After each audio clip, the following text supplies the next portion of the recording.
sommes de retour sur le plateau de la matinale, juste le temps de laisser partir notre invité. Quant à nous, on va repartir pour une petite demi-heure d'actu 100% Vendée et d'infos pratiques et d'infos de la culture générale. Tiens, tenez, est-ce que vous saviez qu'aujourd'hui, c'était les 38 ans très exactement des Tortues Ninja? Et oui, ça a été lancé en 1984.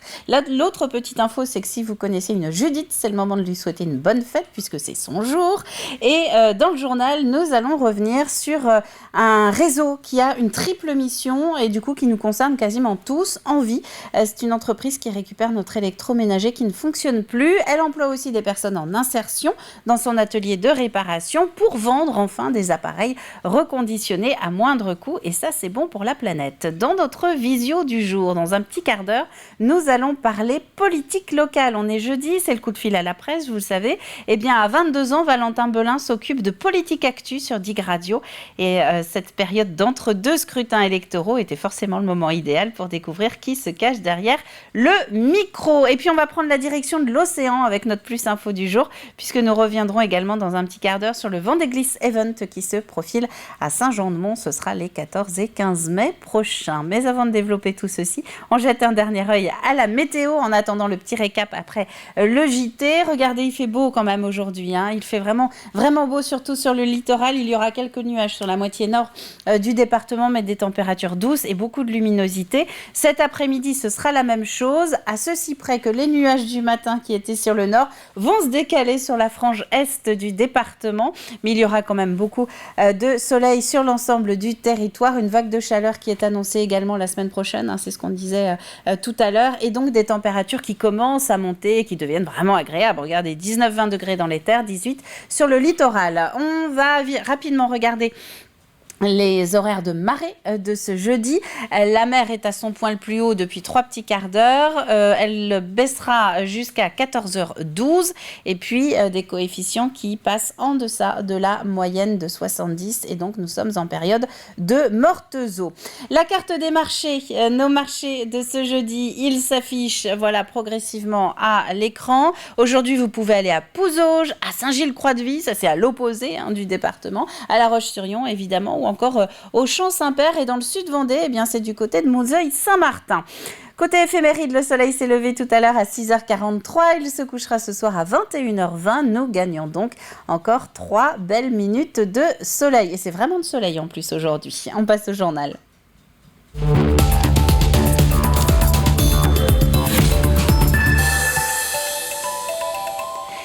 Et nous commençons donc avec la découverte de cette entreprise qui nous concerne tous. Qui ne s'est pas demandé au moins une fois au cours des dernières années où déposer son électroménager qui ne fonctionne plus? Ou alors à l'inverse, où trouver du matériel de seconde main pour essayer de payer un petit peu moins cher que sur le marché du neuf? Eh bien parmi les solutions, il y a peut-être celle-ci, c'est le réseau Envie que Pierre Dalicieux est allé visiter.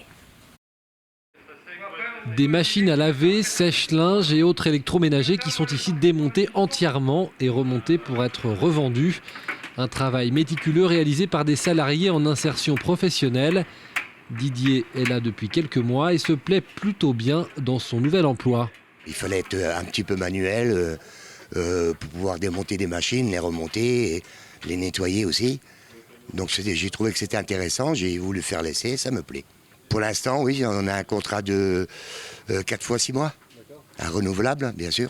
À moins que les encadrants disent que je ne suis pas satisfaisant. Non, ça va, oui. Ici, pas question de rester plus de 2 ans. L'objectif, redonner l'envie de travailler, car ici, certains étaient éloignés de l'emploi depuis longtemps, pour ensuite trouver un emploi stable. Ce sont des personnes qui sont sorties de l'emploi depuis un certain temps. Donc ils viennent ici pour se remettre, entre guillemets pas à niveau, mais retrouver une formation et aussi des horaires de travail normal, c'est-à-dire avoir des horaires fixes pour venir et travailler. Dans ces ateliers, des centaines de pièces détachées en état, prêtes à repartir pour un cycle de vie. C'est un peu la caverne d'Ali Baba. L'objectif, utiliser le moins possible de pièces neuves. Ici, on a les pièces détachées qui sont récupérées sur les machines à laver qui ne sont pas réutilisées. Donc on récupère les pièces pour les réutiliser pour d'autres appareils pour les prochaines à venir. Oui, il y a 600 références là, de pièces détachées. Des machines qui, si elles n'étaient pas rentrées dans ce circuit de récupération, n'auraient aucune chance de repartir pour une nouvelle vie. Si on n'était pas là, ça partirait à la poubelle, oui. C'est un peu rageant, surtout qu'il y a des fois, il suffit simplement de changer une pompe de vidange ou une sécurité de porte. Et c'est reparti pour, on va dire, entre 4 et 6 ans. Pour les clients, c'est la bonne affaire assurée, avec en prime une garantie d'1 an ou 2 selon les produits et le sentiment d'avoir agi pour la planète. Je trouve ça bien parce que du coup, c'est donner une chance à un produit comme ça. Depuis son ouverture à La Roche-sur-Yon en septembre dernier, Envie a revendu plus de 360 produits électroménagers et permis à un salarié de trouver un emploi et ne compte pas s'arrêter là. Ils sont 19 syndicats, ONG et associations à s'être unis pour travailler ensemble sur l'urgence sociale et écologique du pays. Une union qui s'appelle le Pacte du pouvoir de vivre et qui a décidé d'interpeller les candidats aux élections législatives du mois prochain. Les futurs députés étant justement ceux qui travailleront sur les lois de demain. La présentation de ce pacte à l'échelle vendéenne a eu lieu hier. L'occasion de détailler les préoccupations non pas nationales mais bien locales. On va les envoyer, nos propositions, aux candidats aux législatives et on va aussi les interpeller sur d'autres sujets, sur la question du travail aussi, parce qu'en Vendée, on sait qu'il y a de la précarité dans le travail, il y a des bas salaires aussi en Vendée, donc tout ça, ça vient aussi, ça a des conséquences aussi sur la vie quotidienne des salariés. En Vendée aussi, on a la question de pouvoir se déplacer facilement, donc ils sont aussi en milieu rural, qui peuvent être des problématiques. Le château d'Apremont ouvre des portes pour une nouvelle saison. Particularité des lieux, vous allez le voir dans le reportage, il faut parfois faire preuve d'un peu d'imagination pour se projeter et y comprendre la vie du XVIe siècle. Des étudiants lyonnais en formation costume du spectacle ont donc fourni un travail colossal pour vous aider un petit peu. Colline Davy. C'est une plongée au cœur de la Renaissance, une exposition sur les robes des nobles dames du XVIe siècle. Le château d'Apremont trouve ainsi le moyen d'intégrer son public à son histoire. Le château n'est pas complet, ce n'est pas un château avec des meubles. Et donc on a besoin de replonger les gens à l'époque de la Renaissance, mais autrement. On s'est dit, mais l'habillement, le costume, c'est aussi un sujet qui peut être hyper intéressant, parce que finalement, il y a des modes qui ont pu commencer dès la Renaissance et qui sont toujours encore actuels aujourd'hui. Et ça intéresse aussi bien les petits et les grands de se dire, ben voilà, aujourd'hui je m'habille comme ça, et au XVIe siècle, comment on s'habillait. Ce voyage dans le passé se vit même physiquement, puisqu'une séance d'essayage est proposée à chaque visiteur. Vous avez la chemise. Mais pour être au plus proche du réel, il a fallu des heures de travail. 10 par semaine en moyenne pour les élèves de la formation costume du spectacle, sans compter le temps pris à domicile. Il y a toute une partie de recherche, de documentation. Une fois validé ça, il fallait qu'on parte sur des volumes. Et là, c'est la réalisation des volumes. C'est ce qu'on appelle du moulage, du patronage, qui permet de faire une toile. Puis après, la recherche aussi des accessoires, des dentelles, des choses qui pouvaient agrémenter la robe. Et après 147 heures, voici le résultat. Une robe de plus de 5 kilos comme celle portée à l'époque. Mais elle va avoir un travail de tuyau d'orgue au niveau de la taille. C'est un travail à la main. Donc c'était 9 mètres de matière sur lequel il fallait travailler les points de tuyau d'orgue pour pouvoir le resserrer au niveau de la taille. L'exposition restera en place jusqu'à la fin de la saison du château. Mais l'histoire continue, les élèves ont déjà un objectif pour l'an prochain, réaliser une nouvelle collection de costumes, masculins cette fois-ci. L'exposition S'habiller à la Renaissance, toute une histoire est donc visible au château d'Apremont jusqu'au 25 septembre. Après la découverte des jardins du Loriot à Venanceau en début de semaine, place à une autre adresse qui devrait là aussi intéresser tous les amateurs de végétal.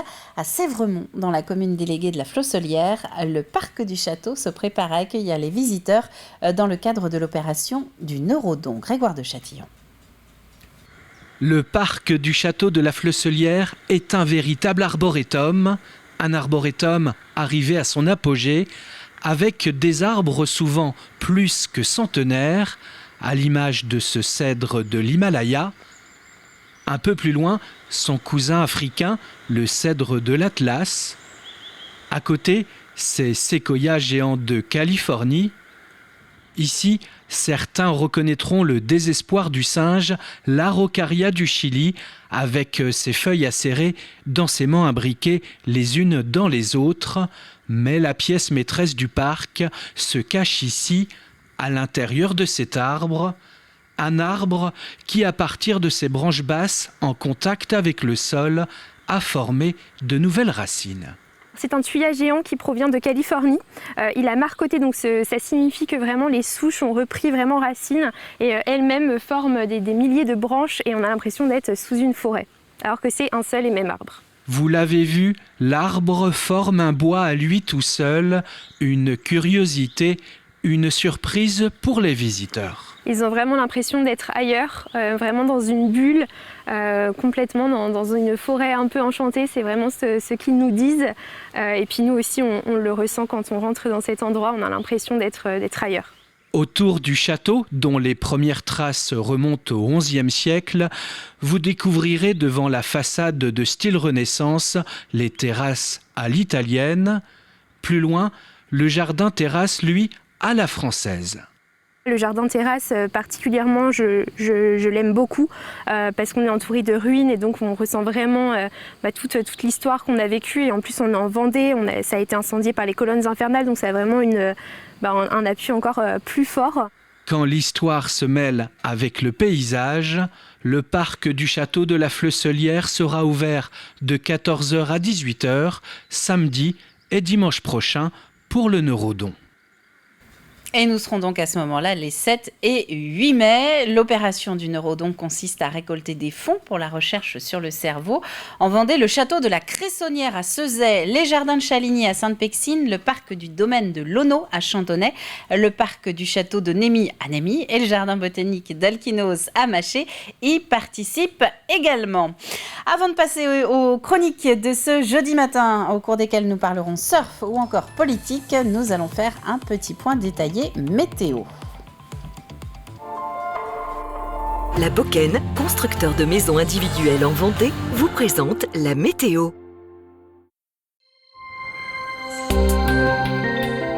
Bonjour à toutes et à tous, bienvenue, c'est la météo sur TV Vendée. Découvrons ensemble les prévisions à venir.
Merci à tous de nous avoir suivis. On se retrouve très vite pour un nouveau bulletin.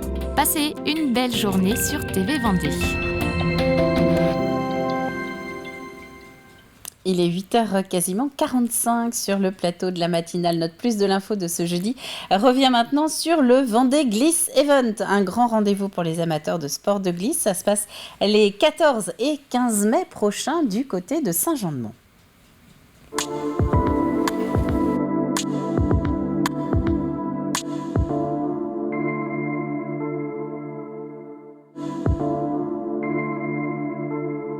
La compétition principale, donc ça va être la longue distance en downwind, c'est-à-dire vent dans le dos entre l'Île-Dieu et Saint-Jean-de-Mont, en fait au plus près de l'Île-Dieu parce qu'elle va être lancée en pleine mer. Donc les coureurs se jettent à l'eau de Zodiac et récupèrent leur planche qui est jetée d'un navire de transport. On a 55 participants possibles, donc prévus pour cette épreuve. Et donc cette épreuve est classée comme épreuve internationale dans le circuit mondial APP. Donc, cette course est particulière parce que normalement tous ces engins de plage là, que sont les paddles n'ont pas le droit d'aller à plus de 2000 des côtes. Nous on a une dérogation donc, de la DDTM, donc la Direction départementale des territoires et de la mer, et qui nous autorise donc à aller jusqu'à 6000 des côtes, c'est-à-dire juste avant d'être en haute mer. Et donc aujourd'hui, c'est une des seules épreuves en Europe, voire dans le monde, à avoir cette possibilité. Ça, c'est une épreuve plus technique qui se déroule plus spectaculaire là, pour notamment les spectateurs, puisqu'elle se déroule devant la plage. Donc, c'est des bouées qui sont mises au large. Et les coureurs, ce qu'on appelle les riders, donc vont entre la plage et la bouée qui est au large et tournent 2 ou 3 tours. Ça dépend du nombre de manches que l'on fait. Et donc là, c'est très rapide, très physique et c'est toujours spectaculaire pour les spectateurs. Alors on avait fait ce qu'on avait appelé un petit challenge Waterman il y a quelques années, donc on a souhaité le remettre cette année sur un dispositif assez simple. Donc c'est l'enchaînement de 3 disciplines en fait que sont la course à pied, le paddle et la natation. Donc on commence par la natation, ensuite le paddle et on finit par la course à pied. Et donc là c'est 500 mètres de natation, 2 km de paddle et 2 km de course à pied, donc tout seul ou à 3. C'est vraiment une épreuve destinée à tout le monde, aux amateurs comme à ceux qui ont envie de taper dans le dur. Les gens peuvent s'inscrire donc sur le site du Vendée Glisse jusqu'au dernier moment, il n'y a pas de souci. C'est vraiment ouvert à tout le monde. Alors on profite du week-end pour faire découvrir le monde nautique avec des initiations paddle, des initiations wing skate ou de la voile radiocommandée. Et puis on profite aussi du week-end pour faire de l'éveil et de la sensibilisation à la fois à l'environnement et puis aux gestes qui sauvent avec des initiations petits sauveteurs. Donc là il y aura une petite partie avec des initiations aux gestes qui sauvent, puis après au maniement de la bouée tube et du paddle pour faire du secourisme. C'est donc l'occasion de retrouver en fin de semaine prochaine les meilleurs pratiquants de stand-up paddle et de s'initier. Place à la vision presse de la semaine.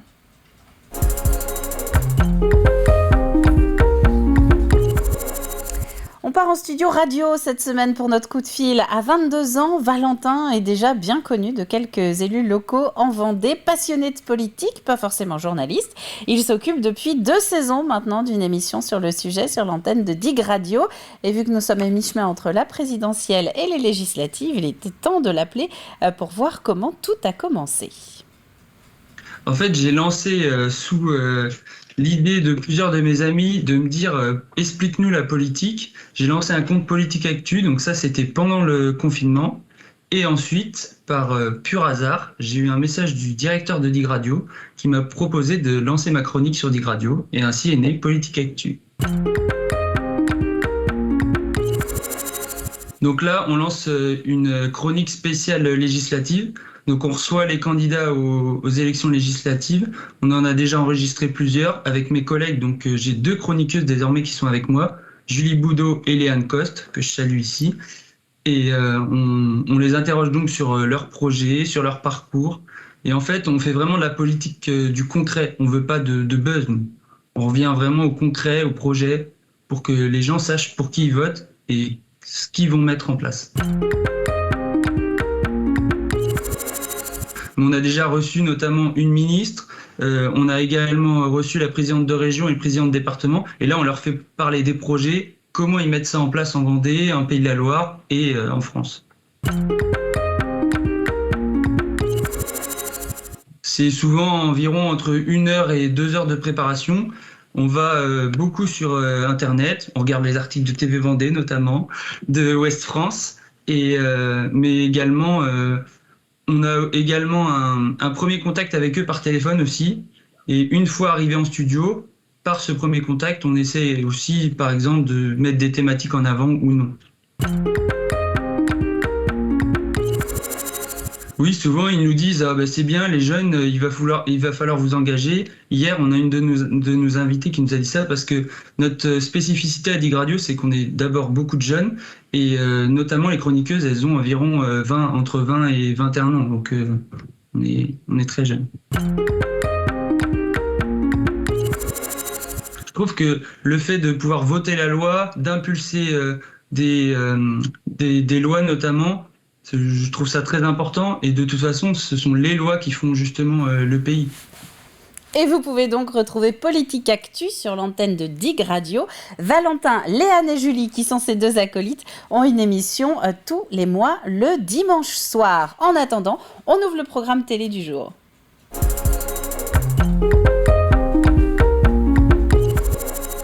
Alors, du jour ou de la semaine, puisque notre extrait aujourd'hui est consacré à Comme toujours. Vous allez retrouver samedi Carole et David sur le plateau de l'émission.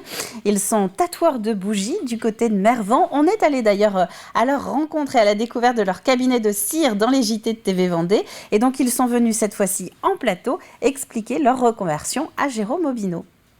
Alors le concept c'est des bougies, on avait des bougies chez nous blanches et on se disait mais qu'est-ce que c'est triste en fait des bougies, enfin c'est beau mais c'est triste parce que c'était blanc et on avait un support qui était blanc et nous on est fans de tatouage et de piercing, ça se voit et du coup j'ai eu l'idée de me dire ça fait plus de 10 ans que j'ai cette idée mais comment faire pour rendre les bougies jolies, décorées, colorées et je me suis dit ça a la forme d'un bras donc on peut faire vraiment un tatouage sur bougie. Du coup on a travaillé cette technique à la suite d'un accident de travail et du coup on a travaillé cette technique pendant 2 ans pour arriver à un résultat vraiment satisfaisant. On a vraiment travaillé et retravaillé les bougies pour que ce soit propre et du coup là on est tatoueur de bougies donc on a inventé un métier quoi. Parce que c'est unique. C'est unique en fait. France, c'est vrai. Donc on est assez content quoi. On s'est lancé contre vents et marées.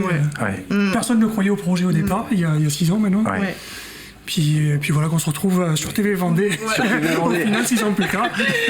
Et alors, je disais que vous étiez situé dans un lieu de légende et de secret, mais l'usine n'est pas loin, c'est la forêt de Mervan. C'est ça. Ça fait combien de temps que vous... Et ça fait même pas 1 an qu'on est là maintenant. Donc voilà, récemment arrivé. Et il s'en passe des choses en 1 an. Comme toujours avec le cabinet de cire, c'est à retrouver ce samedi toute la journée sur l'antenne de TV Vendée et comme d'habitude à la demande sur la chaîne YouTube. Un petit point sur les principaux titres donc, que nous avons développés aujourd'hui depuis 7h dans cette matinale avec un gros plan tout d'abord sur un réseau à triple mission qui nous concerne tous. Envie est une entreprise qui récupère notre électroménager qui ne fonctionne plus. Elle emploie aussi des personnes en insertion dans son atelier de réparation pour vendre enfin des appareils reconditionnés à moindre coût. Le château d'Apremont vous propose de tester la mode du XVIe siècle, l'occasion de porter la fraise, voire même d'en fabriquer une le temps d'un atelier, une thématique développée tout l'été grâce notamment à l'implication de la formation costume du spectacle du lycée lyonnais Notre-Dame du Roc. Et puis, un moyen de lier l'utile à l'agréable ce week-end, comme 5 autres sites vendéens, les jardins du château de la Flosselière seront à découvrir samedi et dimanche au profit du Neurodon, une opération solidaire pour financer la recherche sur le cerveau. Il est 8h54 sur le plateau de la matinale. On passe au jeu.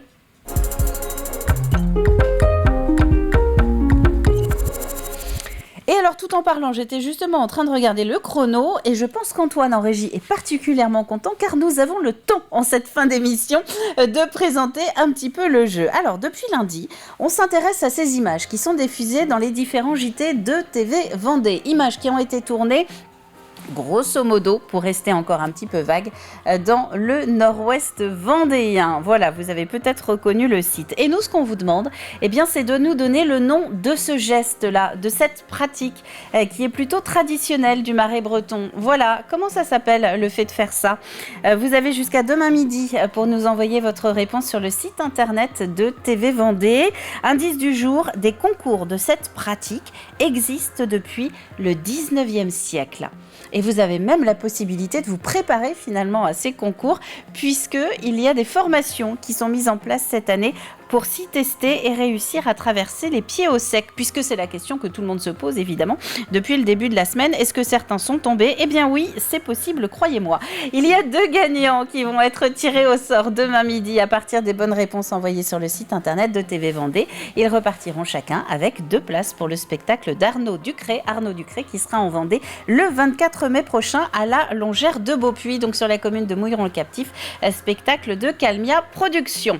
Alors, on s'achemine très doucement vers la fin de cette matinale. On se retrouvera évidemment demain matin en direct à 7h pour un nouveau point sur l'actu du jour. D'ici là, le prochain rendez-vous avec l'actu de ce jeudi, c'est à 12h30 et ce sera, si tout va bien, avec Alexandre Debray. Je vais donc vous souhaiter une très bonne journée et vous rappeler que notre invité du jour, si vous êtes intéressé pour retrouver les informations quant à cette soirée cadre qui est à la CCI de La Roche-sur-Yon ce soir à partir de 17h30, eh bien c'est en replay tout au long de la matinée sur TV Vendée ainsi que sur notre chaîne YouTube. On se quitte sur le générique et on se retrouve demain. Donc d'ici là, très bonne journée à vous tous et à demain.